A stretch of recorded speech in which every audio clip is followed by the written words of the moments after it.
video, we'll talk about how to become a poll worker. Catherine, are poll workers still needed in St. Joseph County?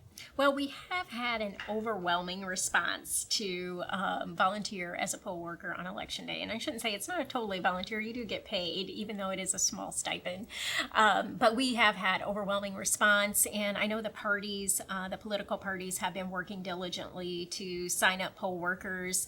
And I think we are almost full. However, we always have use for reserves on Election Day. And then the parties themselves may also need volunteers on Election Day. So if I want to be a poll worker or in some other way volunteer to help make sure that the election process runs smoothly, who do I contact? So you would actually contact the Democrat or Republican Party because the parties are responsible for recruiting poll workers for Election Day. The election board only steps in to recruit workers if for some reason the parties were unable to recruit enough workers and maybe have ran out of time or resources. So you would start with contacting your respective political party.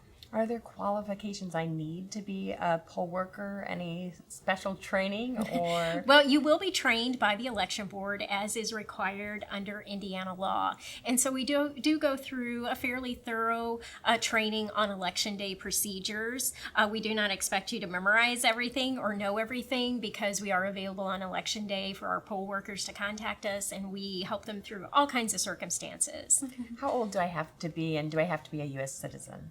You do need to be a U.S. citizen, registered to vote, and you would need to be 18 unless you are wanting to participate as a high school student, 16 or 17 years old, and you fill out the appropriate paperwork and get the appropriate approvals, you would be able to volunteer. Now, how many hours will I have to commit to working if I serve as a poll worker? So you will need to serve all day, which is 12 hours at least. So actually more than 12 hours because we open at 5 a.m. for the poll workers. Of course, voting begins at 6 a.m. So poll workers are required to be there at 5 a.m. and then, of course, you will need to work until the polls close at 6 p.m.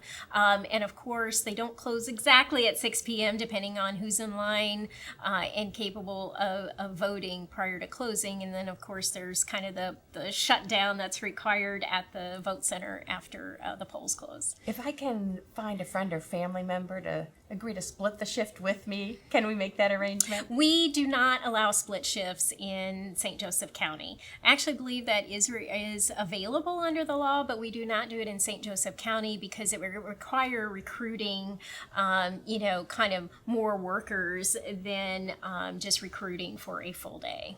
Now, what precautions will be in place to protect me during those 12 to 14 hours that I'm at the polling place? So we are going to, just as in the spring, adhere to all the CDC guidelines.